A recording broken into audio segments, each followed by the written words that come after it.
8 years of age, Alex Olara was captured from his home in Padere district by the Lord's Resistance Army rebels headed by Joseph Kony. I was very young. I never knew anything.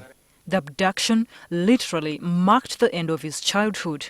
The youngster, who is now 18 years old, says what he experienced was no child's play. He had to adapt fast to the tough life of the rebels.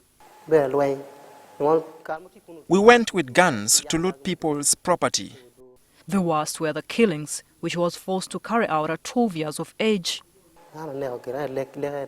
I don't know how many people I killed, but there were very many. I still dream about the dead bodies. After enduring the torment for long, Alex was persuaded to escape by two older boys who had had enough of such horrendous acts. He says in February this year, they left South Sudan for Uganda. When in Kitgum, the police took me to a pastor. I got saved, and he brought me to Friends of Orphans. Alex Orara has never traced any of his family members. He, however, found a new home at a children's shelter in Padere district called Friends of Orphans.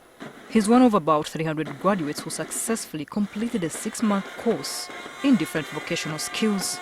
We realize that these children have wounds in their minds and in their hearts which needed to be washed and cleaned and treated through rehabilitation, reintegration and empowerment.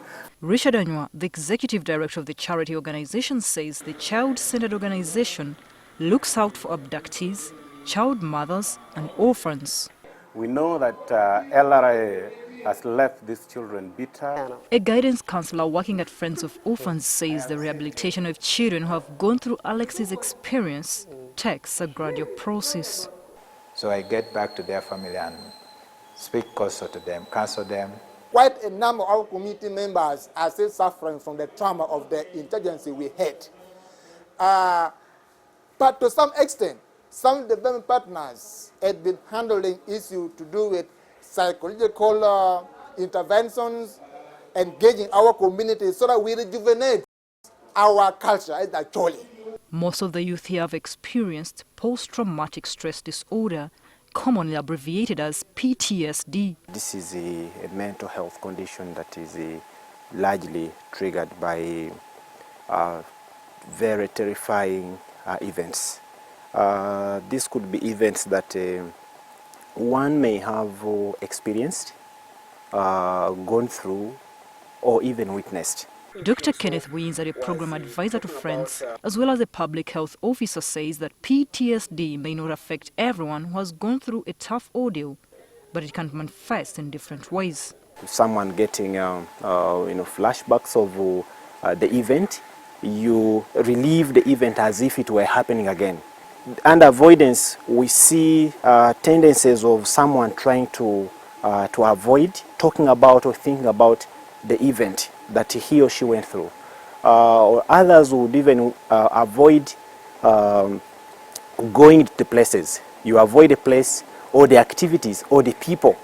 All these come with failure to adapt to post-traumatic stress disorder.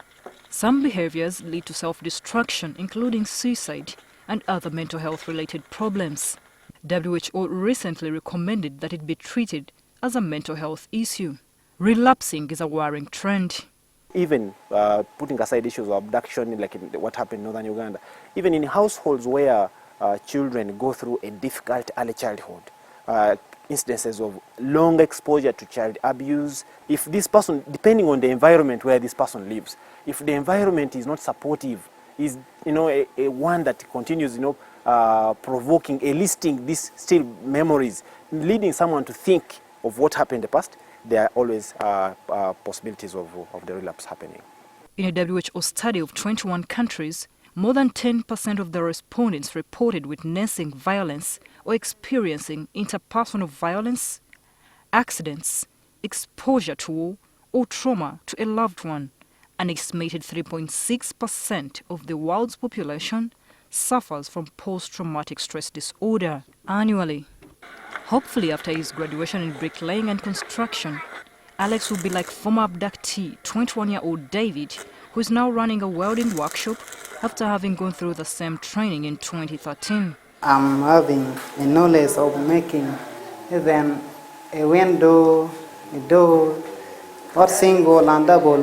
They have lost hope and confidence in life, and we are trying to bring back hope and confidence in them by trying to rehabilitate them, reintegrate them, and empower them.